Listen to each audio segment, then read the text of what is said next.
good. Looks good. No, it's walking,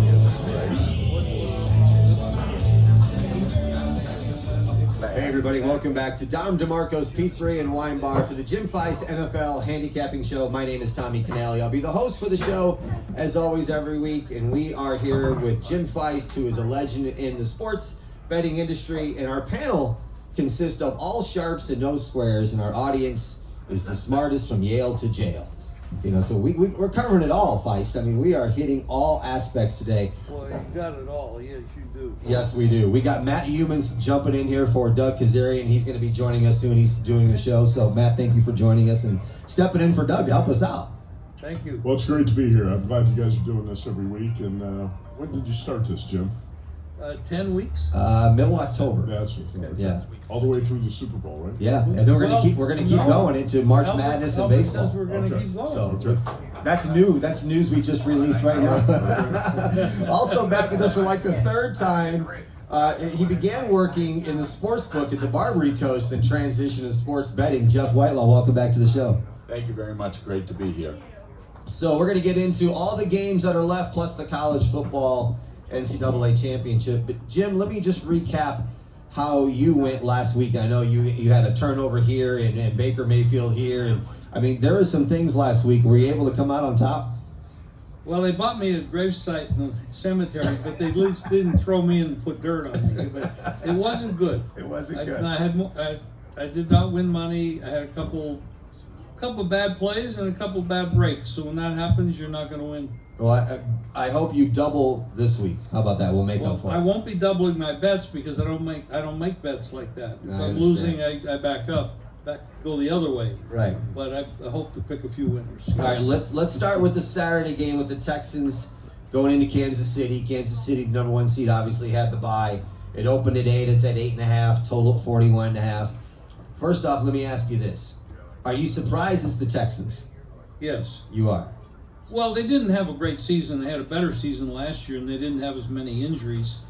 And they were not at the top of their game. However, they got a lot of turnovers. When the other quarterback throws 4 interceptions, that sort of helps.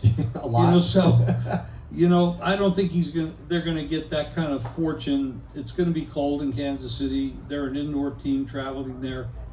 When you're talking about head coach Andy Reid, Spagnuolo, defensive coordinator, Mahomes, Kelsey, Pacheco, and they know how to win.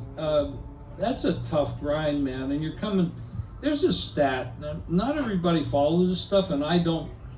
I read, and I read this one. And like, you get a home dog that wins, goes on the road, dog again.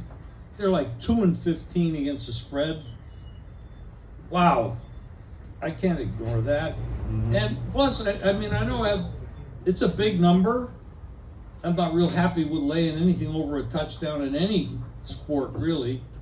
But if you look at a money line parlay with other teams you like, or maybe a teaser, as long as you get the long teaser, with the positive EV going under 3, preferably no more than 2, if you can do that. But there's a lot of teaser protection in these lines.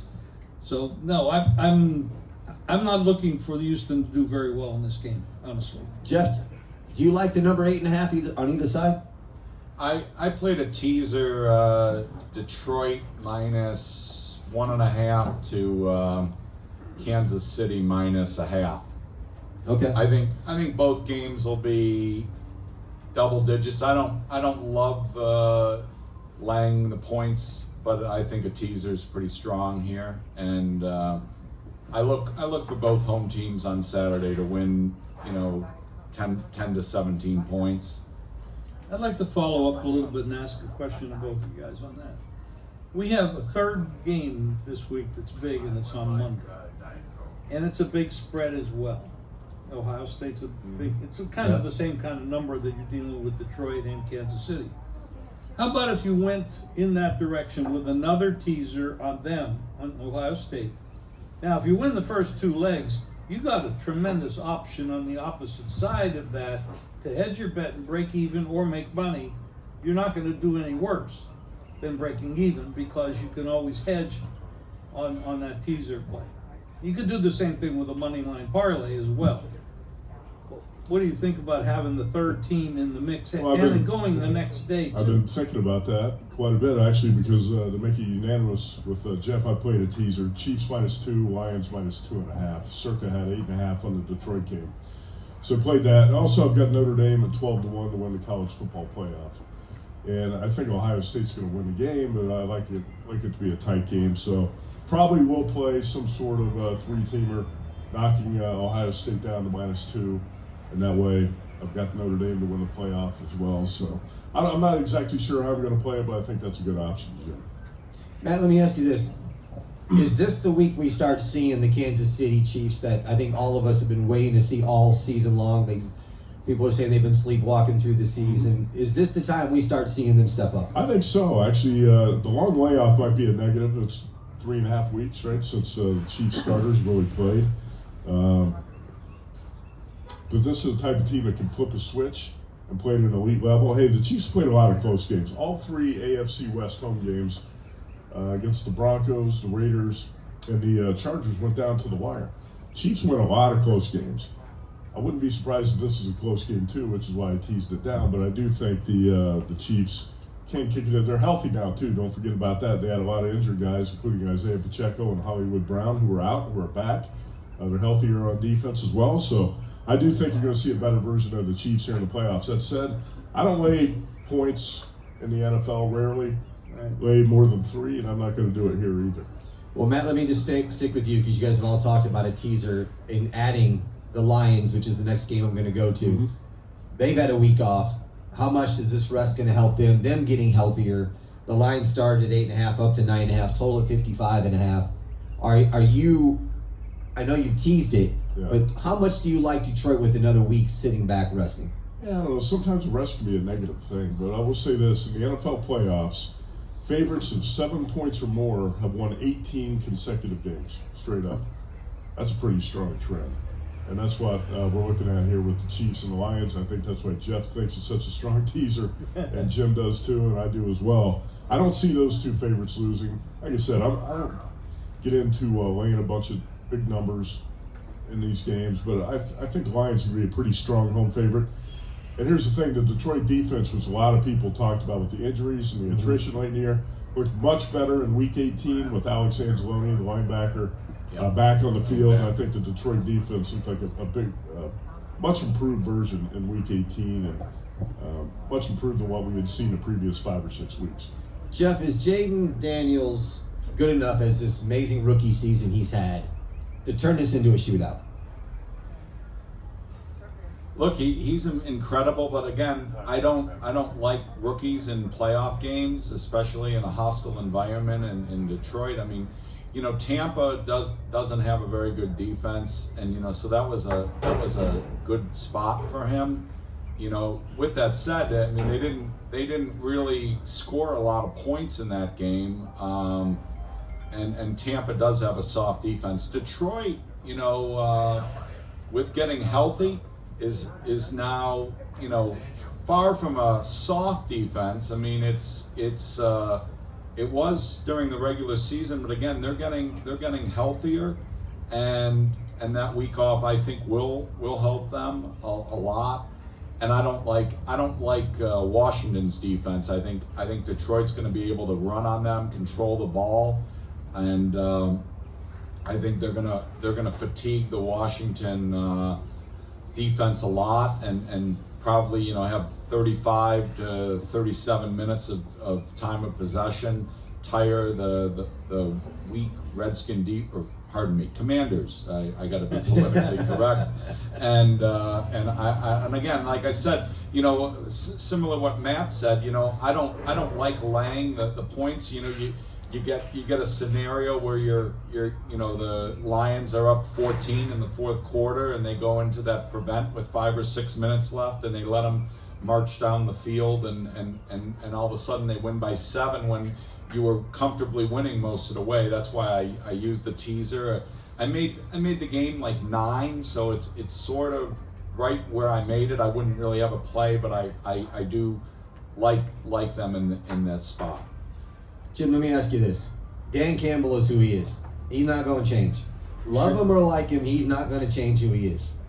But now we match him up with Dan Quinn, who on the other side of the Commanders can also be a little bit of a renegade. He'll look to pick on different places like he did with Tampa. He found the weak spots and picked on that. Is the coaching matchup worth looking into this game? Well, you got a lot. You got the team that played it week earlier. They got a little bit lucky with the turnover by Baker. They get in a position. They won that game. Now this is a second road game. They're going into a tough environment. I mean, there's no question that the Lions play really tough at home. Dan Campbell's very aggressive. I think they're both good coaches. They're different. Nobody's going to ever be exactly like Dan Campbell, but they're a little bit different. They got a lot of experience, but that's talent. The offensive line for Detroit is superior.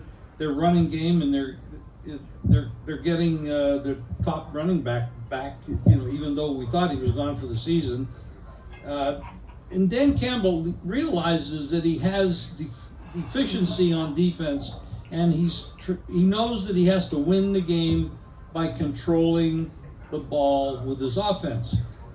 That makes me wonder a little bit about the total, because knowing that, and knowing that he can run the ball, it might cut down on the number of possessions the other side has, and that 55 number is big. I normally would bet anything that's Detroit over, but the way they're playing now and the way their defense stacked up against Minnesota. Of course, now we don't know how bad Minnesota, that was terrible the last two games they played, so we don't know how much credit to give to anybody on that. They're just horrible. But I think it's going to be a great matchup coaching-wise, but the defensive coordinator for Detroit has really stepped up. They're superior when they have a game plan like that. I think it all favors Detroit. It's just a matter of whether if you get in a situation where you can get a backdoor cover, which is why we're all favoring the teaser aspect of it.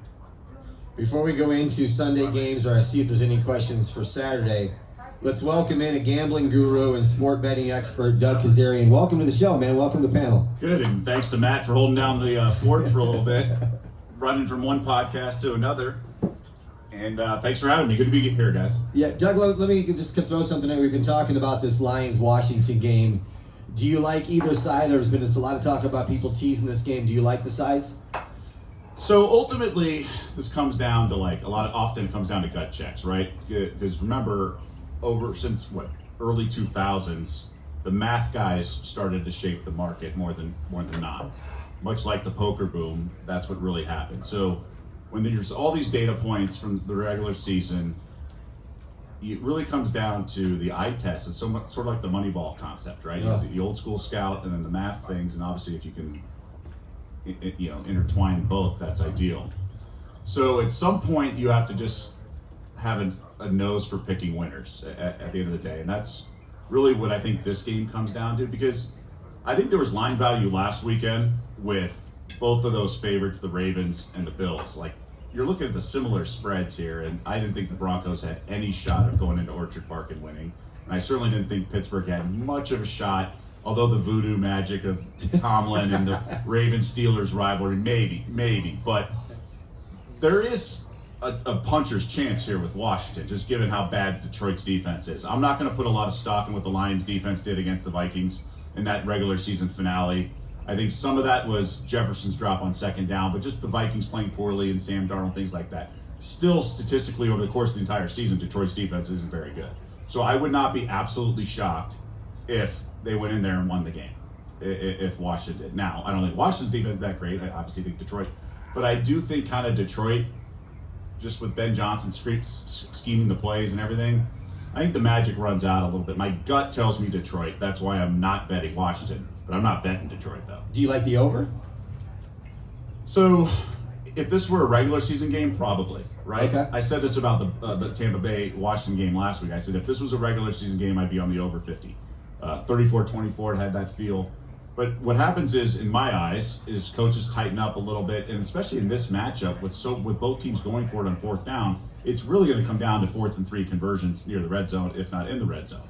And that's, obviously, Washington went for 4 of them last week, got 2 touchdowns, 0 points the others. So that's 14, it works out that way. So I got no real play on this. I mean, there's so much on these betting menus with props and other angles. And I know we all like to fire with our group of friends, fire on the side and whatnot, maybe a parlay, and I get all that.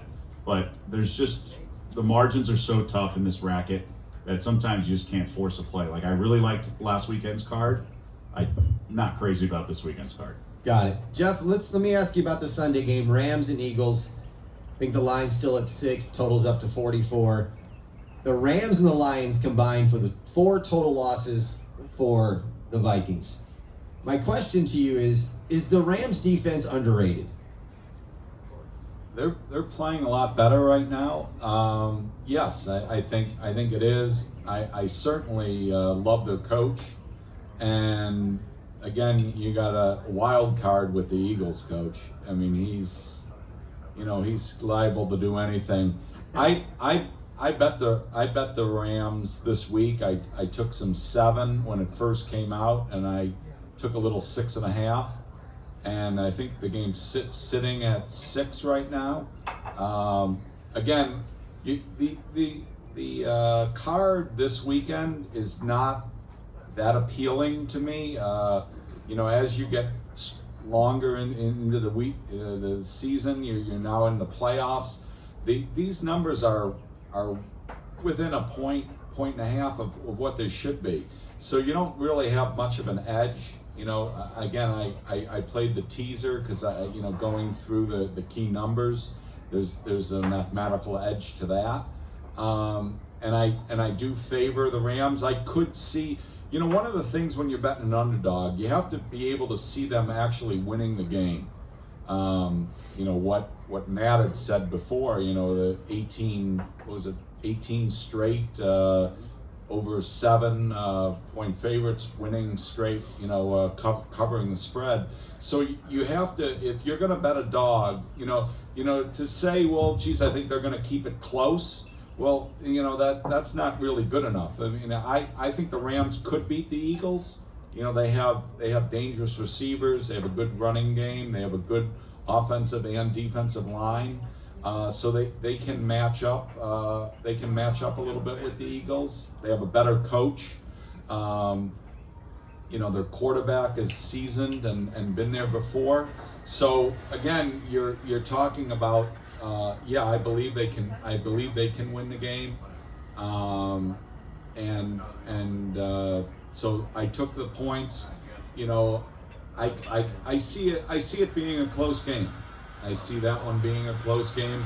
I see the Ravens-Bills game being a close game, and then, like I said, I see the 2 big favorites on Saturday being, like a 10 to 17 point victory for both those teams. And getting back to Saturday briefly, the time off is sometimes a concern. Teams come back rusty. But Andy Reid has had a history of, with extra time off, having his team razor focused and covering in that spot. Jim, I got a question for Doug on this Eagles game, but I'm curious, what's your take? Do you like either side? Did you bet this game? I like the under.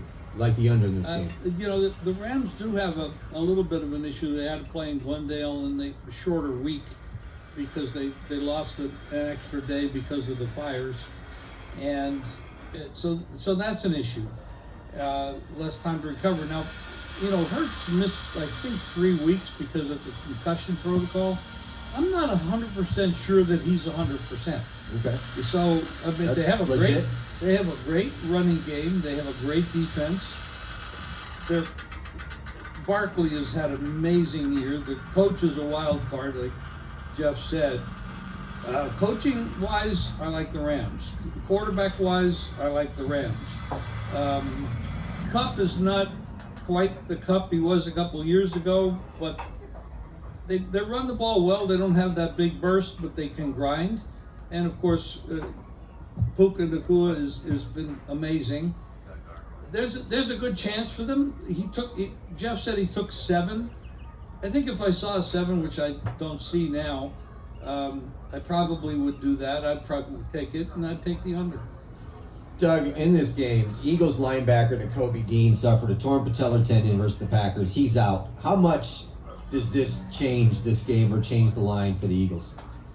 It certainly does, but not enough for me to get off what I was angling here. And I do really like this game. I like the first half under a lot, and particularly the first quarter. Now, keep in mind, my favorite play last weekend was the first quarter under in the Rams game. And I still maintain McVay was never going for it. They just did the hard count, got the first down, got a touchdown instead of a field goal. So it should have gone under. But the Rams are the second lowest scoring team in the first quarter all year. They've had trouble getting, you wouldn't think that because, McVay scripts plays, blah, blah, blah. For whatever reason, they couldn't get out of their own way. Now, a lot of times they had receivers hurt and for stretches of the year. So obviously the offense was clicking in some ways with the health factor that they weren't the other. And we all remember the Eagles for most of the season couldn't score first quarter touchdown, couldn't do this. And so first half scoring, they're both like middle to bottom sort of half of the league. But if you look at the market, a lot of these odds makers, and I've done articles on this and forever, they're really like, we're just lazy. I mean, that's ultimately what they tell you. Because what happens is if the game line is something, the first half line is going to be commensurate with that, and the first quarter line is going to be commensurate with that. They don't skew one way. This got big attention back when Tua was the quarterback at Alabama, and then the Alabama first half was all the rage, right? It was like 8-0 to start the year because fourth quarter Bama and Saban would pull the starters and things like that. So here, if the game over under is 43.5, the first half's 21.5. This thing should be 20.5 based on how the Rams and Eagles both skew in terms of scoring in the first half, and also just that Eagles sort of plan of attack, their game script is to have the big chunk runs in the second half, particularly by Barkley. Barkley's splits for first halves and second halves are much larger in the second half. It's sort of like taking out a leg in the first half and then leaning on you in the second half, and they have these big chunk plays. So I think with the intensity of a playoff game, and sometimes coaches call plays to sort of get you going from sideline to sideline. You'll hear announcers talk about that in the first couple drives of the game, and they want to just soften the defense. So, and then they also tend to be conservative too by not trying to avoid the 3 and out. So they do more matriculating up the field because they don't want to go 3 and out and tire out their defense, especially if they're getting the second possession of the first quarter. So what happens is the play calling is affected a certain way as well.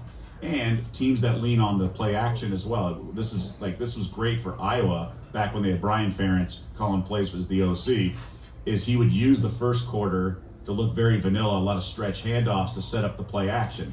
So Iowa was always down 10 points and stuff like that, and then they'd win these games is because they set up the huge play. So what happens is a lot of it, these game callers will use the first quarter to structure game plays for the second half. A lot of play actions, flea flickers, things like that. So you can use it to your advantage from a betting perspective if they're trying to lull the defense to a sleep a little bit. Then you can do first quarter unders and first halves, and the market's not going to adjust. So I'd be surprised if this doesn't close lower than 21.5, which is where it is now.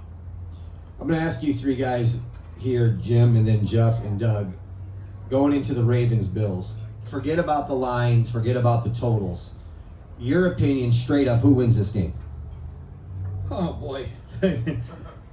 Because this is the game that I've been hearing since it's been matched up. I've heard more people say the Ravens are going to win than Buffalo's going to win. So I'm curious. I heard the first person today, like an hour ago, tell me he thinks Buffalo. First one I heard all week. It's always been Baltimore. To your point. Yeah, so I'm curious to see if this is the trend with you guys who are going to put money on the game. I've heard nothing but Baltimore's going to go into Buffalo and win. Well, Buffalo, Baltimore has this running game. Henry's got 1,900 yards on the season. You got Lamar Jackson, who can run and pass, and he doesn't get a lot of credit for his passing ability. He can throw the ball very well. They got a good coach. They got a good team. They play size-wise, they outweigh the Buffalo defense quite a bit. There's a size differential there.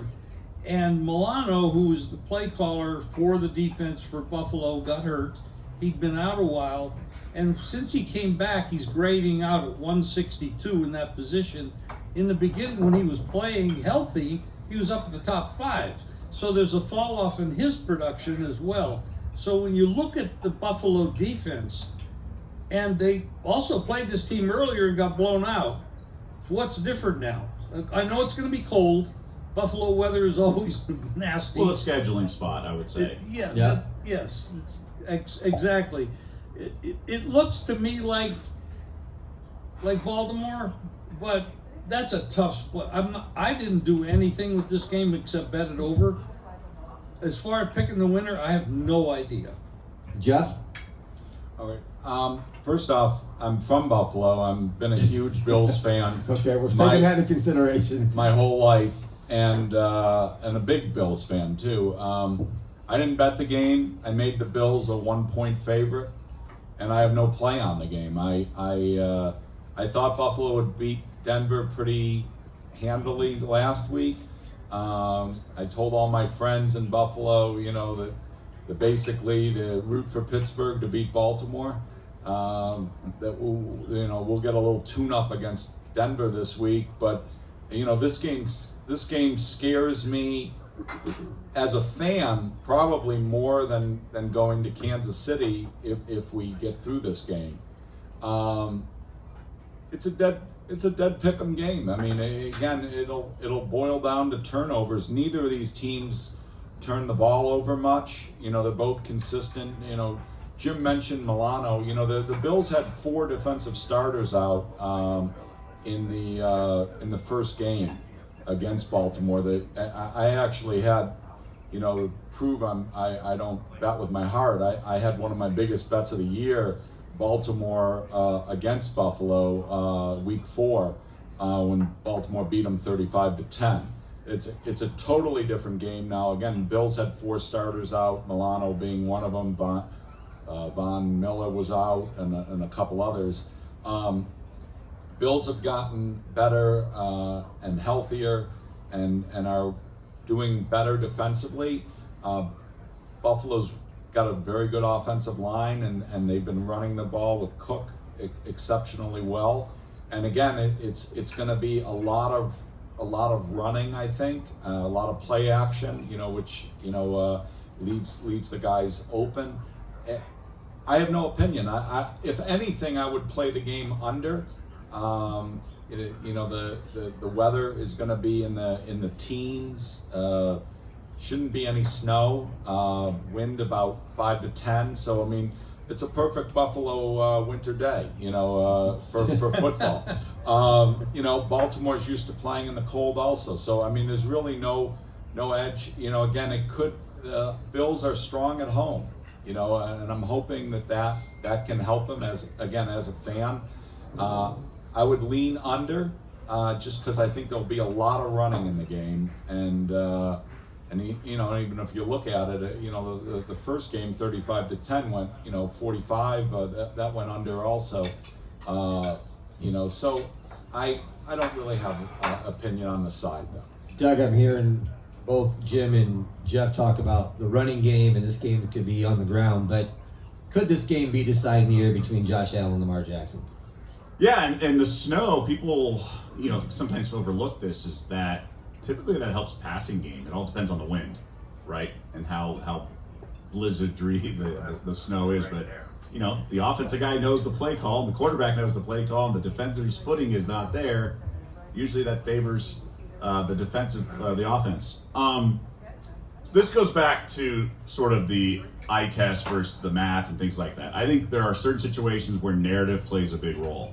And I think there's a great opportunity here from a prop bet perspective. My favorite play of the weekend is Lamar Jackson pass attempts under 28.5. So we all know how the Ravens got bounced last year in the playoffs to the Chiefs. And the big criticism was, why did you abandon the run? That's your bread and butter. That's your calling card. That's how you got here, blah, blah, blah. What the heck are you doing? You ran the ball like 4 times in the second half or whatever it was. Well, these coaches are human, right? So I don't care what stats were accumulated during the regular season. The last thing the Ravens were going to do is go down passing last week, right? So first series for the Ravens, they got the ball on their own 5-yard line, ran Derrick Henry, false start in a run formation. So then it was second and like 9 or 11. I can't remember. It's on the 4-yard line, so it must be 11. And then they threw a short pass and then they ran, and Lamar Jackson had 4 straight runs, one of which was the pocket crumbling. He tucked it and ran quickly, so it was a quick decision. And then there were design runs, more Derrick Henry. This was a 95-yard touchdown drive.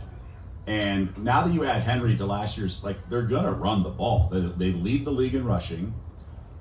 Buffalo, in terms of yards per carry, is middle of the pack, but typically that's their weakness. Baltimore wants to keep Josh Allen off the field. And with the narrative that's impacting the decision makers of the last thing they want to do is lose with the pass. And Lamar Jackson's a dual threat, so even when you call a pass play, he's going to tuck it and run. And in terms of yards per completion, Lamar Jackson's number 1 in the NFL. So the last thing he does is throw dink and dunks like maybe the Detroit Lions do with bubble screens and hitches and things like that. So anytime he does pass, which is an attempt, but it's usually chunk plays. And guys are like wide open running down the sidelines, whether it's Bateman or the tight ends or whatnot. And then they get pass interference calls because guys are off balance, defenders are off balance because they play the run and the play action. So with Lamar Jackson's dual threat component, that just puts such pressure on defenders that guys are more open in the passing game. I just don't see 29 pass attempts. And it doesn't make sense. I mean, last week he had 18, or 21, excuse me. In the first meeting this year, he had 18, but then he got pulled. It was a blowout. You got to throw that out. But if you look at sort of different game scripts this could go, and yes, it could be a game where he's down late and they have to throw and things like that. Sure. But I think the absolute ceiling is like, what, 33 pass attempts maybe? But the floor could be 20. So if you look at sort of that range and the number's 28.5, I just feel like there's so many more ways to win on the under than there is the over. Before I get into Monday's college football NCAA championship, anybody out there have any questions on the 4 NFL games for anybody on the panel? Any questions at all out there? Ray's not here. Ray's not here, so we're not going to have any questions on the NFL side. These were statements, not questions. Yeah, you're right. Jim, let me ask you this though real quick. Yes, they were. Were you surprised that McCarthy is out at Dallas? And if so, is this good or bad for Dallas? I can't get into Jerry Jones' mind, and I don't think anybody else has been able to for the last 27 years he's been there. It's been a mismanaged team. I mean, talent-wise, they not this year, but most years they've done well in the regular season and can't do anything in the playoffs. No, I mean, you got to be able, if you're going to take that job and live with that guy, you have to realize you're not the coach. He's the coach. He's the general manager. He's the owner. And you're just basically, yes, sir, no, sir, and you're just following. So they obviously had a contract dispute and then didn't get the right money. I don't know where Mike's going or who's going to pay him the kind of money he wants, but he's a good coach. I mean, he has been around a long time. I don't know what Jerry wants. I'm here in prime time. Coach Prime. But the question there is he a great coach or just a great motivator? And that I don't know. I don't know. Obviously, he was a fantastic athlete. And but I mean, there's a relationship there. You go back to his playing days. Yes, yes. You know, Doug, do you is there a match there between Prime and Jerry? It could work. I think Dion could have the right strong personality to kind of know, you know, when to push back and when not. You can't have a completely malleable personality because that's not going to work. McCarthy, I was not a fan of. Sort of an idiot in a lot of ways. You know, I like your honesty. Got by. I mean, he mocked analytics, and he said he basically lied in the interview that he was into analytics because he spent the year off studying it, but then laughed about it in the same interview. Look, I think every team should take a step away. That's a great point. Is he just a great motivator? Is he? I mean, what's Dan Campbell, right? So what's Mike Tomlin, right? I think the plates are too full for a lot of these coaches, and you know, we've all seen companies where there's a CFO who wants to run his own company someday and then learns the hard way he's not fit to be that player or that person. So in a lot of ways, there's for every Andy Reid or Bill Belichick, there's 50 Norv Turners.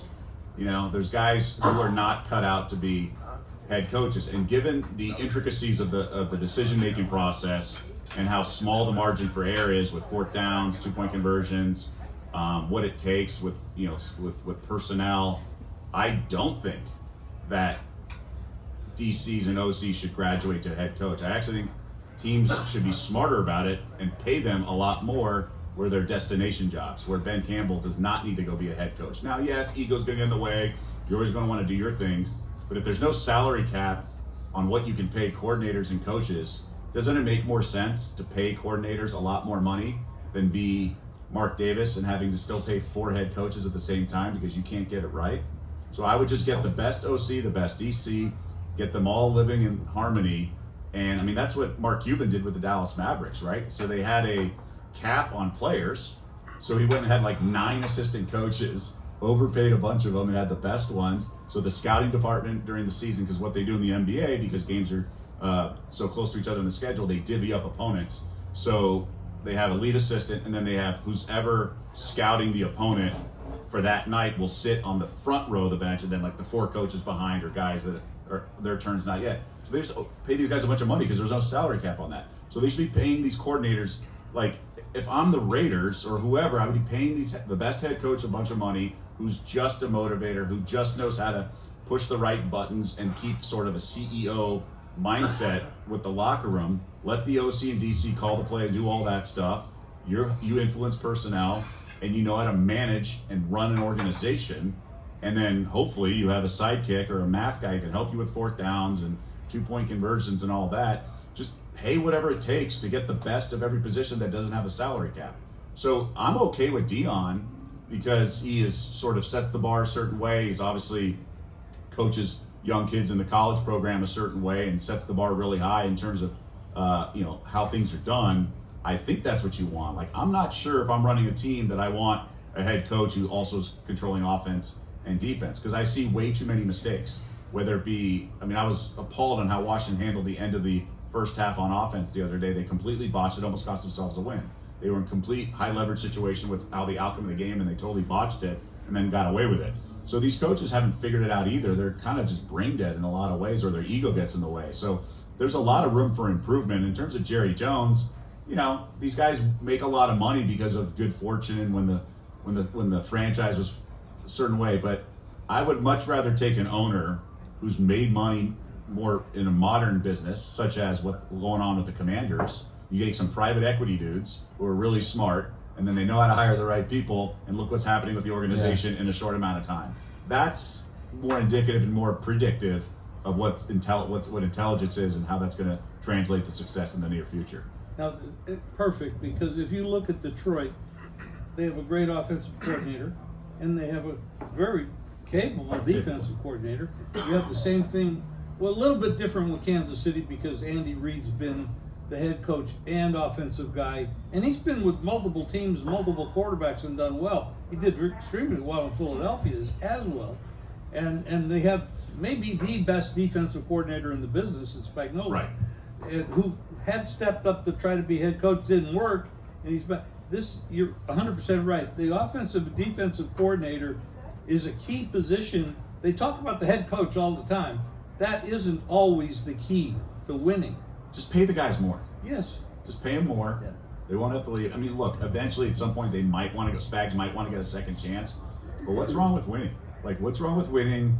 Yes. Awesome, getting multiple rings. The position is not celebrated like it is the head coaching and things like that. So maybe the ego gets the best of them, but honestly, like, I would just pay these guys more, the coordinators. Jim, let me guess. Monday, Ohio State, Notre Dame, Lions at 8-46. You're from Ohio. I'm not from Ohio. Okay, I your am wife not. is from Ohio. Yes, and I get killed if I would bet against them. So you're obviously going to take Ohio State. Are you laying the 8? No, I have them in the teaser. Okay. And the money line parlay that I talked about earlier with the Lions, the Chiefs, and Ohio State. And because that game is on Monday, that gives me a tremendous hedging issue going into that game. If I have won the first 2 legs of that, I can do a lot of things with Notre Dame in that spot and end up in a position where I can break no worse than break even or make a lot of money. Jeff, your thoughts on the game? Well, you could keep the teaser, Jim, and do nothing with it and just collect. That's I think Ohio State wins the game. They're the better team. You find a lot of times in these matchups, you just pick the team you think is going to win the game, Notre Dame's played well. They got a good running game. They played well defensively, but Ohio State is better than Notre Dame, both offensively, defensively. So I think Ohio State probably covers the number. I made the number right about where it's at. So I don't think there's any true edge to it. But again, just from a standpoint of matchup, I think Ohio State wins and probably covers. Doug, you agree or disagree? I agree. I think it's tough to lay the 8, although I do think there's obviously a path to covering. I don't think this is going to get away like Notre Dame Bama was a handful of years ago. I don't think this is Georgia TCU either. But I do think it could be a solid 2-score win for the Buckeyes. But there is apprehension there for sure. I think Notre Dame's a really good team, right? They're really well coached in terms of the operations. Like, they're buttoned up, they don't beat themselves. They're very connected in the trenches, both offensive and defensive line. Just like how they ran circles around Georgia, which was just a sloppy team since the beginning of the season, whether it be off the field issues to what happened on the 4th down hard count at the end of the game. They're always just like sloppy and unprepared, whereas Notre Dame's the polar opposite. And with Ohio State having such variance in their performances, like losing at home as a 3-touchdown favorite, or opening up a can against Oregon, like, I could see any outcome, right? I could see Notre Dame winning. This would not be Rudy, getting on the field. Like, this team belongs in the national championship game. I felt very confident in the Penn State game, and I teased Penn State from 1.5 to 7.5. So I understand the teaser approach, and you don't obviously always look to do teasers in college, but when there's a situation like this and the over-unders in the 40s, and you can kind of see it makes sense in a lot of ways. Like, I would rather tease that game than some of these games in the 50s. Like, I'm not in a rush to tease Buffalo up to 7.5, because with the weather and Ravens just running down your throat, it could be a tight game for 3.5 quarters, and then just the game gets away, things like that. But I do think, like, the teaser could come into play, but I understand your point. Typically in these games, you just pick the winner, you're going to get the cover as well. But and I think it was Paul Stoner did a tweet about how doing that is paid dividends. Now, obviously, if you pick the underdog and they win outright, they're going to cover. But I asked him, what about when the spread's 7 or more? Because that's what matters more. I'm not talking about a 3-point spread. It's not apples to apples, but an 8-point spread, 8.5. And he said it's the same, but once. It was the Auburn Florida State thing, or Florida State someone where they scored a touchdown but didn't cover it was like a 9-point spread or something like that when Florida State won with Jameis. But I think that the variance is there. I think Will Howard's the better quarterback, but I think Will Howard can certainly play worse for stretches of the game. And he was trying to fit the ball in some tight windows there. And look, Texas had the ball on the goal line. I mean, there's been some huge plays. The Clemson-Texas ending in terms of the point spread outcome and that goal line situation. So while the Buckeyes have looked great, at home against Tennessee was a one-sided thing from the start. The Oregon game was just a bad situation for the Ducks, who were kind of overrated all year, and to a certain extent.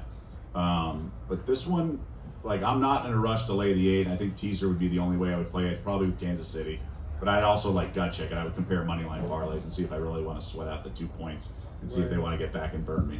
We got a question from the audience before we go there. Your thoughts on Marcus Freeman's name being floated for the Chicago Bears? It depends who the staff is, right? Like, so much of who he's going to bring is an offense coordinator for Caleb Williams and the front office. If the front office is still a mess, but to my understanding, like, Marcus Freeman is fine just being a lifer at Notre Dame. That's what I'm thinking. That's what. Why does he leave that job? Yeah, it's like he went there. He's 5 kids, college sweetheart. Like, I don't see him being sort of trying to now, if maybe he's there 10 years and it kind of runs its course, things like that, but I don't think he's ready to jump ship right now. I think he wants to be where he is, and I think he's a perfect fit for college in general, and then obviously perfect fit for Notre Dame. The NFL, I think people are a little turned off when there's ownership or front offices that are in kind of a mess. Look what the Raiders are trying to do, just use Brady and all this stuff just to kind of convince people that it's not like the disarray it once was. There's some messy front offices, man, and if you look at the league, I wonder if there's going to be a reckoning. Matt and I always talk about this in terms of these quarterbacks who are holding these front offices hostages, and they get these big contracts because you have to. It's like, well, I mean, look at all the court teams that get to the Super Bowl. You either have a Mahomes or an elite quarterback, a really elite, not like just by salary elite, or you have the game manager with all these other elite guys at other positions, like the 49ers script with Garoppolo and Purdy. Like, I think there's going to be some reckoning. I think the contracts for even a guy like Jordan Love and all that, like they're done in my eyes. If I'm running an organization, I'd rather go get a journeyman like Jake Browning and then try to like win that way and have just studs at other positions like left tackle, defensive tackle, corner, and try to do it that way like the Niners have tried to do.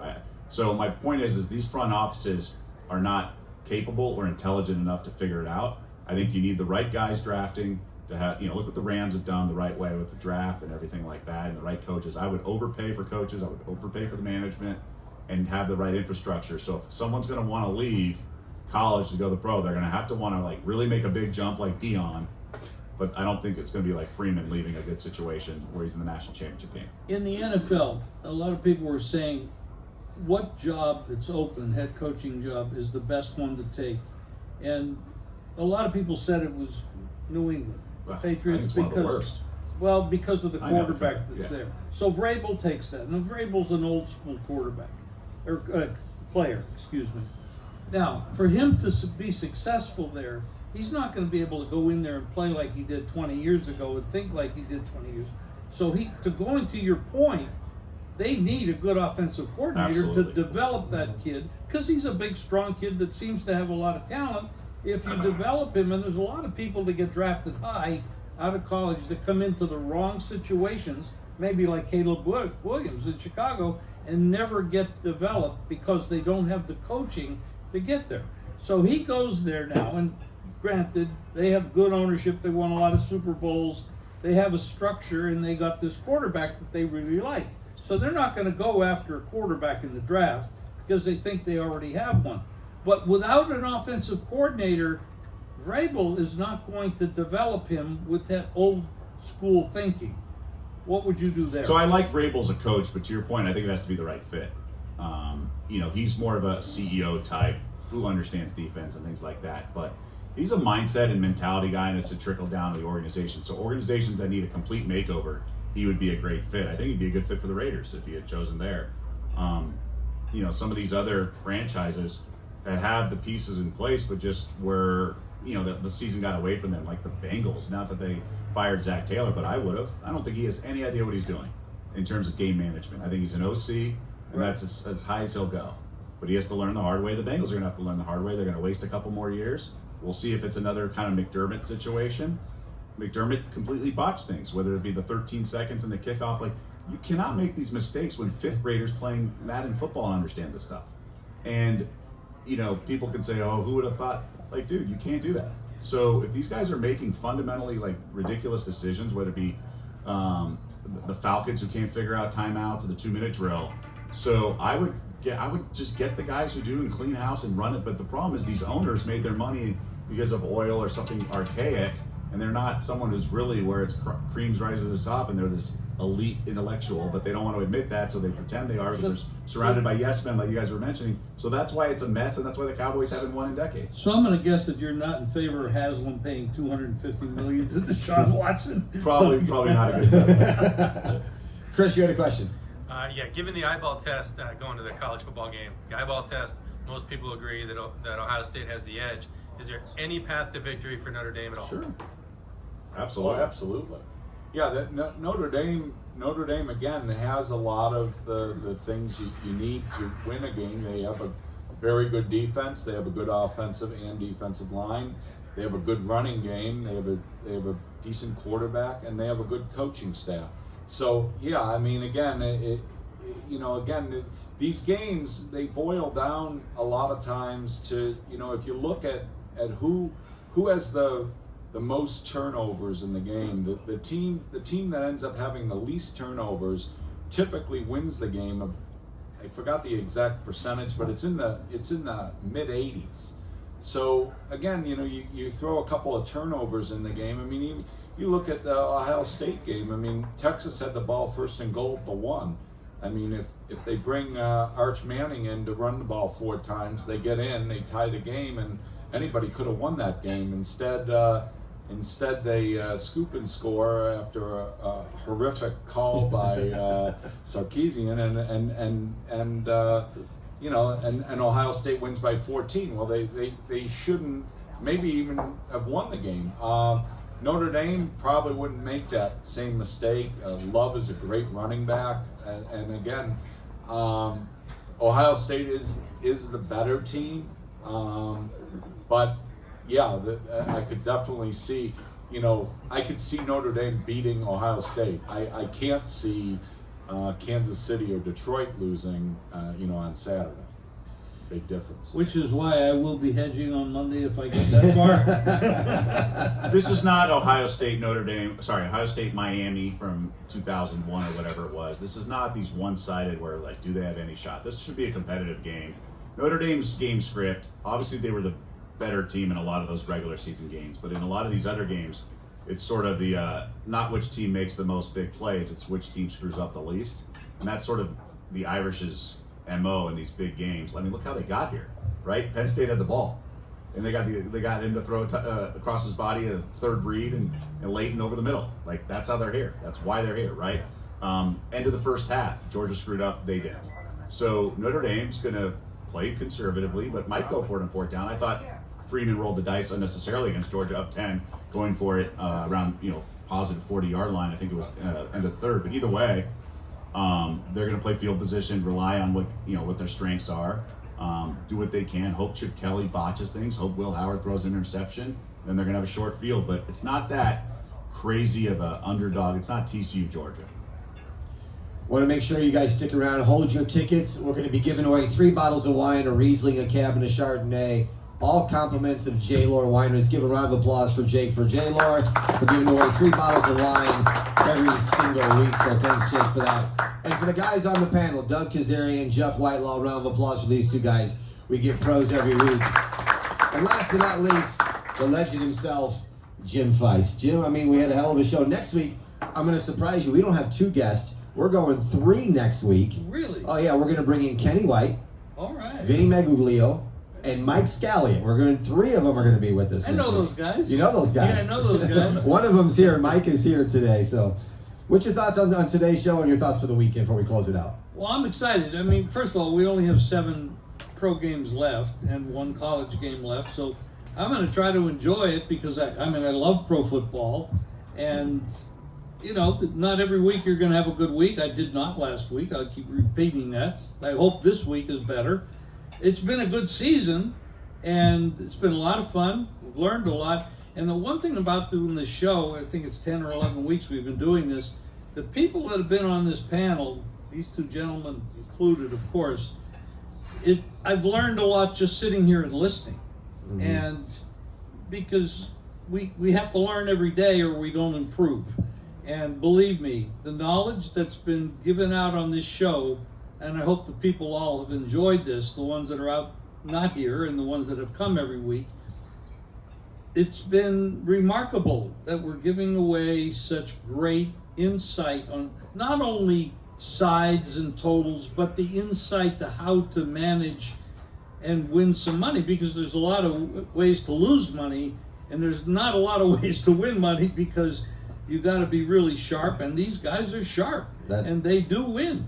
And so for people to be able to hear this and collectively get this each and every week, and thanks to Albert for putting this on for the last 10, 11 weeks and providing some pretty damn good food as well. Yes. This has been a real pleasure for me. And not only are we going to go through, we originally started this show to go through Super Bowl. Yes. But then as Matt Youmans, when he was on earlier before Doug got here, he got us to announce some news that this show is not ending after Super Bowl. Correct. We're going to go into March Madness, and then we're going to get into baseball. So we will continue to do the show. The day may change. That's still up in the air. But you said the panel consists of all sharps. That's right, and no squares. And we said the audience is the smartest from Yale to jail. So we have it all. We want to thank everybody for coming to Dom DeMarco's Pizzeria and Wine Bar for the Jim Feist NFL Handicapping Show.